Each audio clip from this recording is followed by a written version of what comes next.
So if you find yourself in a position where you file your tax return and you owe a large amount of taxes to the IRS and you can't pay it, there are options, right? The IRS does have pretty standard form, streamlined installment agreement requests for taxes owed.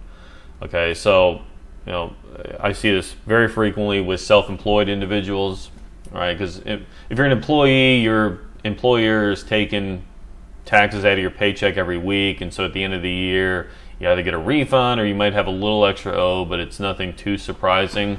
When you're self-employed, you're responsible for making estimated payments on behalf of yourself, right? And so a lot of taxpayers won't make any estimates, they won't save for taxes. So at the end of the year they complete their Schedule C, or they drop in a K1 from a 1065 or an 1120S, and they've got this massive tax bill and they can't pay it. Happens all the time. If that does happen to you, definitely go with an installment agreement request. You don't want to ignore the taxes. If you have a balance owed and you wait, the IRS will just send you notices. Every couple of weeks you get a friendly little letter from the IRS that says, "Hey, you owe us a lot of money. Cut a check now, or else we're going to chase you down and fine you." Place liens on your assets, levy your assets, not good stuff. So again, like if you owe some taxes, even if the amount is relatively nominal, just do this installment agreement request, because there's nothing that says that you can't start this request, pay a couple of months, and then pay it all off when you do get some cash kind of saved up. This is really done just to make sure that you get an installment plan in place and it keeps the IRS off your back, right? So the form is pretty straightforward. If you don't owe a lot of money, you just have to complete the first page here. There is a second part if you owe a significant sum of money and you've got to complete some additional information. But in this example, I'm just going to go over John Q. taxpayer files and he owes an additional $5,000, right? So he owes $4,900 down here, and so what does he need to do to set up the installment agreement and keep the IRS off his back? So part one, pretty straightforward. John Q. He's an individual, so he's filing a Form 1040 for the 2019 tax year. So we got his name, Social Security, address. Down here, enter your phone number, both work and home, just in case the IRS has to contact you just to, clarify something about the installment agreement, or, if you missed a payment, they might call you, just to give you a nice little friendly reminder or a push. But, so identifying information there, contact details.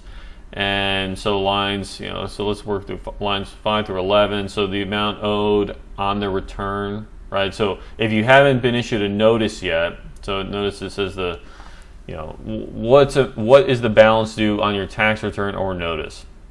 So like I said, again, if you owe a lot of tax and you can't pay it, file this with the return, right? So file it concurrently. Put the amount you owe as per the 1040. So this is John's return here. We've got, so he had wages and some self-employment income, investment income. Get down here, he had $10,000 in withholding, so he owes another $4,900. Okay, so the $4,900 owed. Line 10 here, divide line 9 by 72. So what are they doing there? The IRS is allowing you an installment agreement, but they're kind of saying, look, we'll give you at most 72 months to pay this off, right? So you got 6 years to pay it off. Any more than that, and you're going to need some sort of special permission, right? So, assuming you go the full 6 years, the payment would be $68 a month. Obviously, that's the minimum, that's the floor on the monthly payment you should make. But of course, pay as much as you can per month to avoid any kind of interest, or to minimize the interest that's going to be charged on the balance. And again, there's no prepayment penalties. So here we're going to have John pay $250 a month. And again, if he pays 6 or 7 months and then decides, okay, well now the balance is $3,000 and change, and so I want to just pay it all off, he can do that. There's no problem there. Line 12, enter the date you want to make the payments. Definitely set up direct debit. I wouldn't recommend being in a position where you just want to be writing checks and mailing them every month, because again, if you miss the payments, you default in the installment agreement and then you're in trouble, right? So try to make this as automatic as possible. So enter a payment date that you want the payment to be drawn out of your account. Enter a routing and account number for a checking account that you want the IRS or the Treasury Department here to make that direct debit. And then down here for the certification, sign your name, date, and then submit this to the IRS. These can be filed electronically, right? So if you're filing this tax return with TurboTax or Drake or CCH, Pro Series, whatever you're using, when you file your 1040, you can complete this at the same time, and it will be submitted with the return.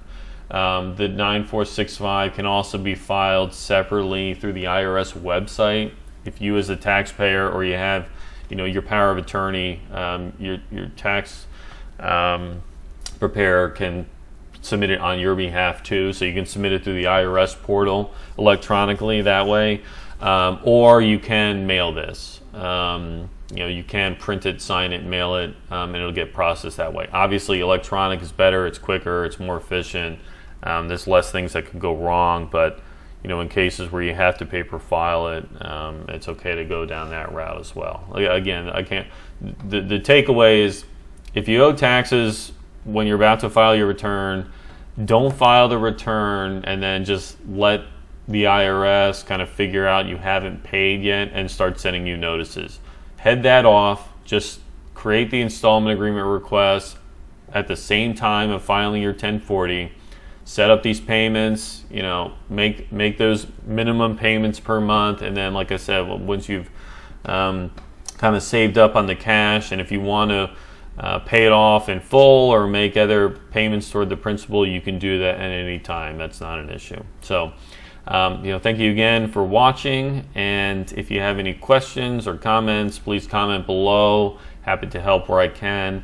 And of course, always appreciate the likes and the new subscribers. And I look forward to seeing you again soon. Thanks so much. Bye.